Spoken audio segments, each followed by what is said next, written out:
Why Jrue Holiday wanted to destroy the Bucks out of love. Jrue Holiday, the Boston Celtics point guard, still holds a special place in his heart for the Milwaukee Bucks, his former team. He spent 3 seasons with the team, including winning his first Larry O'Brien Trophy at the Fiserv Forum in Milwaukee.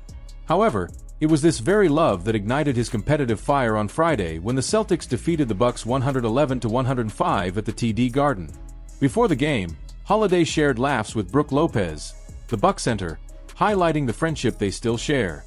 But once the ball was tipped, Jrue made it clear that, despite the affection, his desire to beat his former teammates was unshakable. "I love him.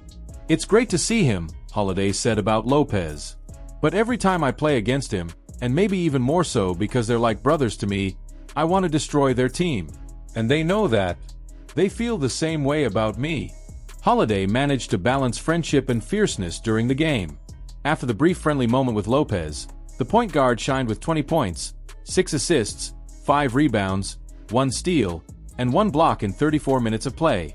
"I just want to win," Holiday emphasized in his post-game interview. "Between those lines, from the start to the end of the game, all I want is to win." And Jrue showed his hunger for victory. In the final seconds, with 26 seconds remaining, Holiday hit a crucial floater that put Boston in a commanding position. Even with Chris Middleton converting 3 free throws to cut the Celtics' lead, Holiday responded with 2 free throws that sealed the win with 15 seconds left on the clock. "I thank the Bucks for challenging us," Holiday said after the tight contest. "It makes the game fun. It's the kind of challenge that prepares us for the future." An even more intense clash between Celtics and Bucks. Despite the demonstrations of respect, the atmosphere between the Celtics and Bucks was heated. Early in the third quarter, Boston star Jaylen Brown left Giannis Antetokounmpo behind on a layup and made a gesture indicating that the Greek was too small to guard him. Shortly after, Giannis was assessed a technical foul. This tension is nothing new. In the last meeting between the teams, Brown and Antetokounmpo also exchanged jabs, although no fight occurred. However, the multiple technicals recorded in recent matchups indicate a growing rivalry. "The game got a little tense, but we love that," Holiday commented. "The refs let us play." With the history between the two teams and a game this competitive, it's natural for the tension to rise. Both teams want to win just as much as the other. Sometimes, these games get intense, and we, as players, love it. The recent history between the two teams is filled with rivalry. In 2018, the Celtics eliminated the Bucks in the first round of the playoffs. The following year, Giannis and his crew got their revenge, dispatching Boston in the Eastern Conference semifinals. However, the Celtics had the final word in 2022, defeating the Bucks in 7 games in the semifinals before going on to win the NBA title. In the regular season, Friday's victory was special. It was the Celtics' first sweep of the Bucks in over a decade. Now with a 19-4 record, Boston sits in second place in the Eastern Conference, just behind the Cleveland Cavaliers, while the Bucks, with an 11-11 record, have fallen to 6th place. If Holiday faces the Bucks again in the playoffs, he's already made it clear. He'll be ready to give his best and, if necessary, burn the old friendship for another win. After all, he knows his former teammates would do the exact same thing. How a Bucks player awoke Jaylen Brown. The Boston Celtics had just come off a tight win against the Milwaukee Bucks, but what seemed like a balanced game had one key moment that completely changed the course of the match. The Bucks were a challenge until the last second, but in the end, the Celtics found a way to triumph. For much of the game, it appeared that the Milwaukee team was in control, but then something happened. A moment on the court completely altered the atmosphere and swung the game in favor of Boston. It all happened in the third quarter when Jaylen Brown and Giannis Antetokounmpo had a tense exchange. Brown, while defending the Greek star, got involved in a back-and-forth of taunts that resulted in a technical foul for the Celtics player. However, according to coach Joe Mazzulla, this moment was not only positive for Brown but for the entire team.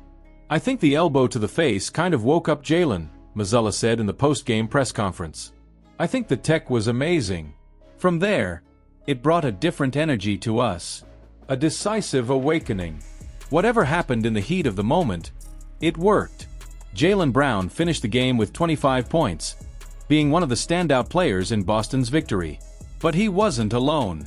Jason Tatum, his teammate, joined forces, and together they scored an impressive 59 points, more than half of the team's total. When this duo is healthy and in peak form, It's almost impossible not to consider them one of the best pairs in the NBA. On the other side, the Bucks also have their own superstar duo, Giannis Antetokounmpo and Damian Lillard. A potential showdown between these stars in the playoffs promises to be electrifying, especially if the Bucks continue to improve after a slow start to the season. What's clear is that for the Celtics, moments of provocation and tension like the one with Jaylen Brown can serve as fuel. If this episode against the Bucks is any indication of what's to come, the playoffs could feature epic battles between these two powerhouses. Al Horford and Derek White out. The air was thick, filled with tension. The Boston Celtics were preparing to face the Memphis Grizzlies for the first time this season, and something ominous hung in the air. This wasn't just another game. The possibility of a historic win, their 20th of the season, was at stake, but with a scenario that couldn't be darker. Two of the team's cornerstones may be out for the crucial battle.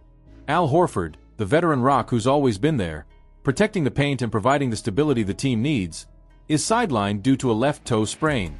Horford's absence against the Grizzlies could change everything. And we're not talking about just another game. We're talking about a pivotal moment in the season. In one night, Horford, who played 36 intense minutes against the Bucks, grabbing 9 rebounds and 2 blocks, disappears from the equation. But what does this really mean for the Celtics? However, it's not just Horford causing concern. Derek White, the guard who has been shining game after game, is also on the injury list. A pain in his right foot has followed him since the last game, but his presence on the court is still expected. But what does this imply for fan confidence and the team's performance?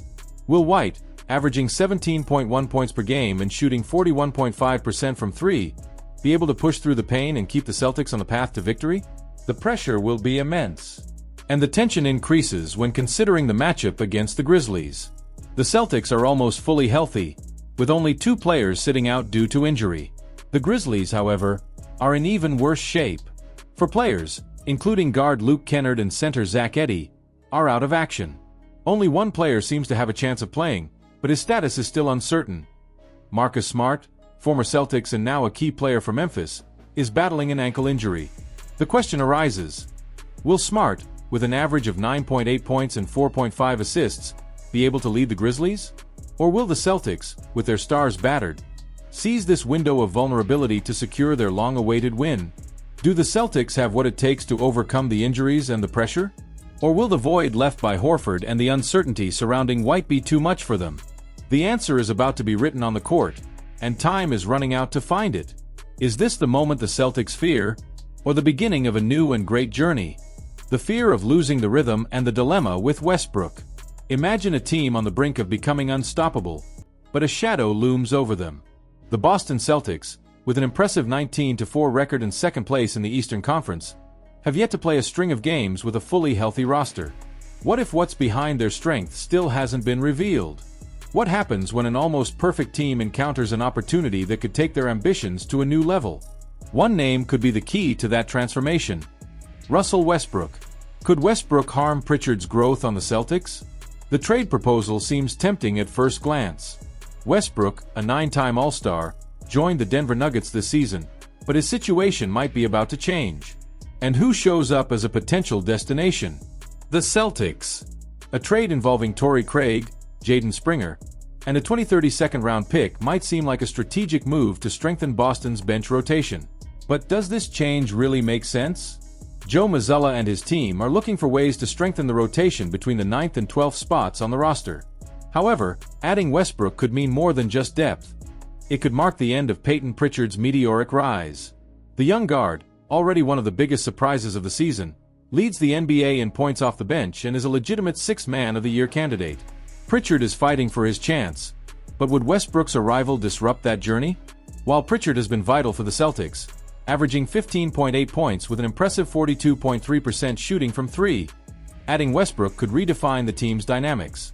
Despite being a former MVP, his career 30.5% three-point shooting raises a red flag. Would he have the space he needs in the Celtics offense? Or would he be swallowed up by the team's dynamics, becoming more of a shadow than a valuable addition? Is it worth sacrificing team chemistry for Westbrook? Here's the dilemma. Do Westbrook's reputation and history make up for the limitations of his current playing style? Could he fit into the Celtics' highly technical system, or would it break the team's chemistry? And what about Pritchard? Would he lose his spot in the rotation for a big name who no longer has the explosiveness he once did? The question remains: how far will the Celtics go to strengthen their roster without losing the essence of what makes them special? The answer could redefine the Celtics season and the future of their emerging star, Peyton Pritchard. Hey Celtics fanatics! What do you think of this news? Leave your opinion in the comments, as it's highly valued.